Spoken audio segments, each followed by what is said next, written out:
barakuri urazikamera yayi ayimbuzi urayakama ngo yabu urayakama ngo hembu umwana wawe kuko hari umugambi w'Imana ku buzima bwawe uzaba yinka. Amen. Uzaba yinka. Amen. Abandi bazorora bazahirire nawe umwamaka kuko hari Imana wizeye kandi uroroshye umugambi w'Imana niwurizwamo n'abanzi bawe bahaguruka ibibazo nabyo bikiyongera ikimana yagambiriye kuri wowe kizasohora ikimana yagambiriye kuri wowe kizasohora. Haleluya. Nababwiye ku isi irimo igihugu n'abantu bose harimo abakwifuriza neza ariko n'abakubona buriya nzari zamwica buriya ndazigisha abana buriya ndazabaho urugo rwaje ntiruzaba rukiriho ariko hari Imana. Haleluya. Amen. Amen. Hari Imana imanuka uri mu nzu y'imbohe. Amen. Uri mu nzu y'imbohe. Haleluya. Amen. Imanuka wumva ukingiranywe wumva hari ahantu ukingiranywe. Amen. Amen. Ngo barinze ngo bari ngo ku mpande zose ngo barinze ku nzugi bahagaze bamwe baraha abandi baraha bikwirakwije ariko se Herode arusha Imana ububasha. Herode arusha Imana ububasha. Herode niwe wari warahamagaye Petero. Herode niwe wari waramuhaye umurimo.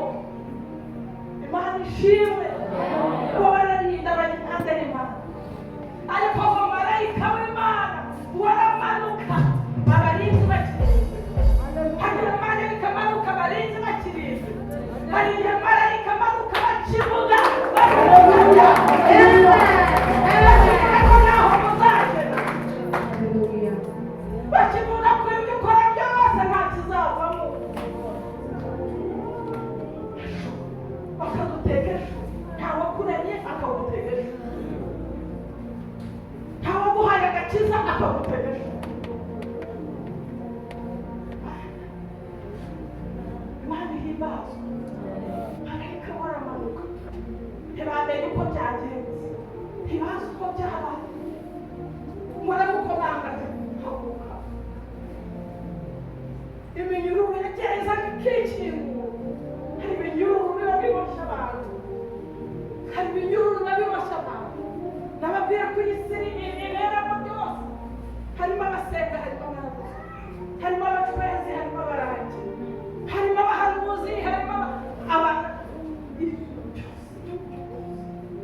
ariko iyo myuka iyo turi muri we iyo turi kumwe n'Imana tugenda tubisimbuka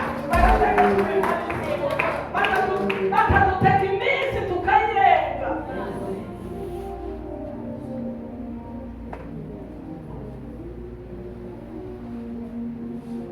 Yesu yaravuze ngo upfushije ishyano wasi kuko umwanzi Satani yakumanukiye wazi ko afite igihe gito ariko dufite Imana itureberera mu buryo bwose. Dufite Imana itureberera mu gihe umwanzi Satani yahagurukije abari inshuti yahagurukije abakurwanya yahagurukije abaguca intege ariko hari Imana n'abandi bari hafi aho. Ntabwo uzakorwa n'isoni. Ntabwo uzakorwa n'isoni. Petero nawe kuko hari amaboko akomeye yari yamusumiye y'uwitwa Herode. Hari amaboko yari yamusumiye yumva ko byarangiye gutyo umwami Imana yamukozeho umurimo ngo akagira ngo ararota ngo akagira ngo ararota icyama Imana igutunguza igitangaza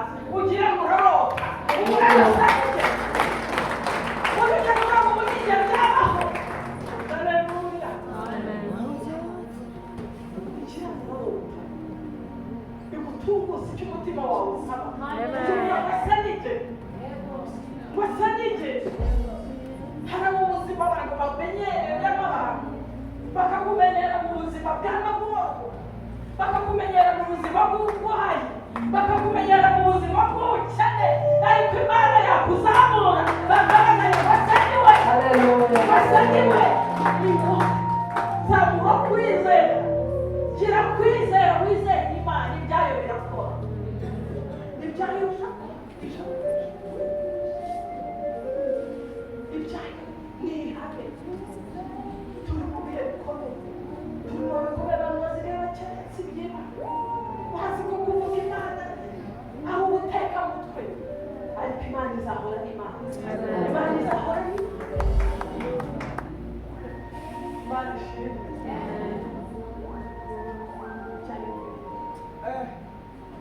umugabo witwa Yosefu umugabo Potifa yamushyirishije mu nzu y'imbohe ngo agira ngo ibyo birarangiye bamukatira ngo burundu y'umwihariko ari muri gereza yumvaga ko byarangiye yumvaga ko byamurangiriye bamukatiye burundu y'umwihariko ariko umugambi w'Imana ntawe igihe kimwe yisanze ari kumwe na Farawo ngo Farawo amubwira ngo ku ntebe yanjye gusa ngo nijye uzakuruta ngo ariko ibindi byose byo mu gihugu ugiye kubitegeka n'ukwawe kuboko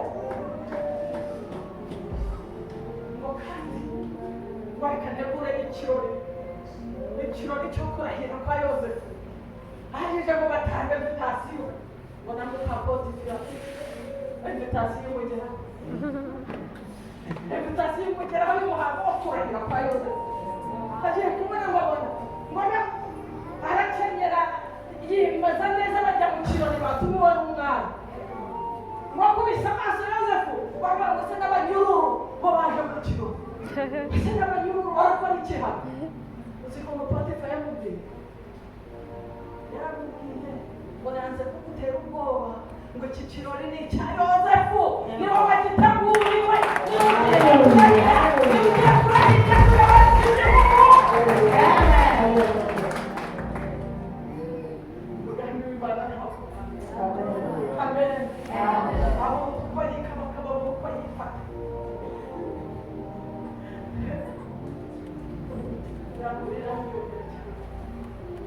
nimara gusabye imbabazi nimara yavuga tubabarire buryo cyagire nakubeshyera agazina n'izina mubo Yosefu yaragiye kuyobora n'urugo kwa Potifa wari abaduteze iminsi hari Imana ifite umugambi wayo mu kiganza cy'umwana w'umuntu wese upfa kuba uyubaha Imana ishimwe upfa kubyubaha upfa gukomera upfa gukomeza imbere Mose Imana imubwiye kujya gukura ubwoko bwa Isirayeli muri Egiputa yamubwiye ati ubwoko buzakugeza i Kanani ariko ntabwo yigeze imubwira urugendo rwo kuva muri Egiputa no kugera i Kanani hagati aho uko byari bimeze ariko nimba hari icyo Imana yakubwiye nimba hari isezerano ufite n'Imana witonde hagati aho benshi barahaguye Imana ishimwe hagati aho hari ibibazo Imana irakubwira ngo ndakugaburira ejo ukabura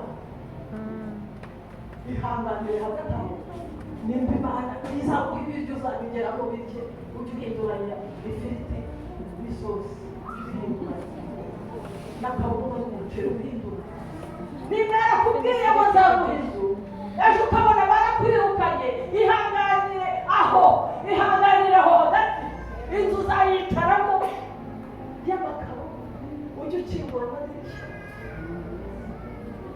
hari umuntu wongeza amabere ku bukonde bwarasubiye urarya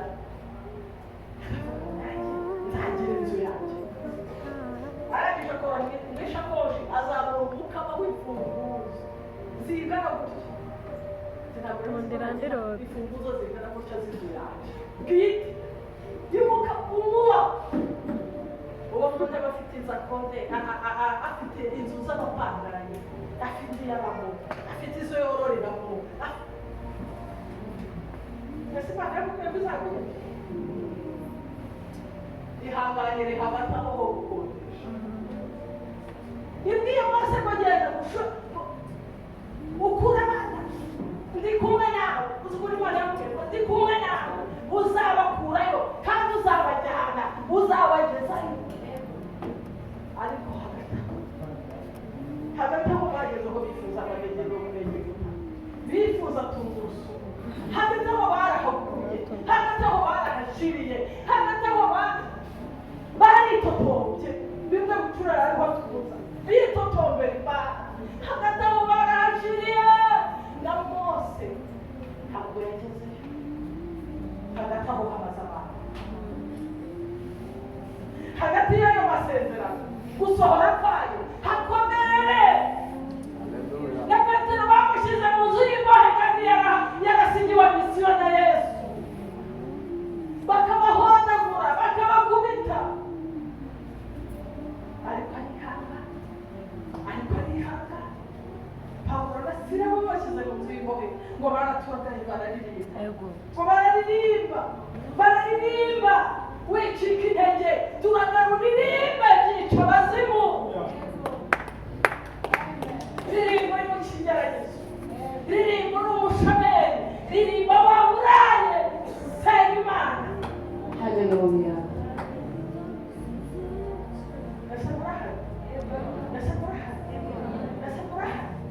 Haleluya.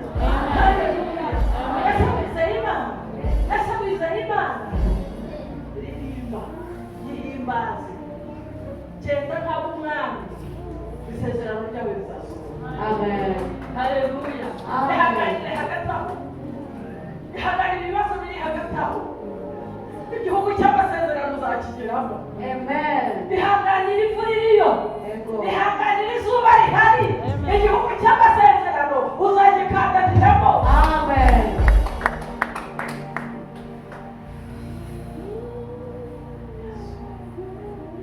Mose ntabwo yageze kuko hagati aho haragoye. Ndagira ngo usenge Imana iguha imbaraga zo kurenga hagati aho. Ndagira ngo usabe Imana iguha kunesha. Ariko iyo turi muri yo turanesha. Haleluya.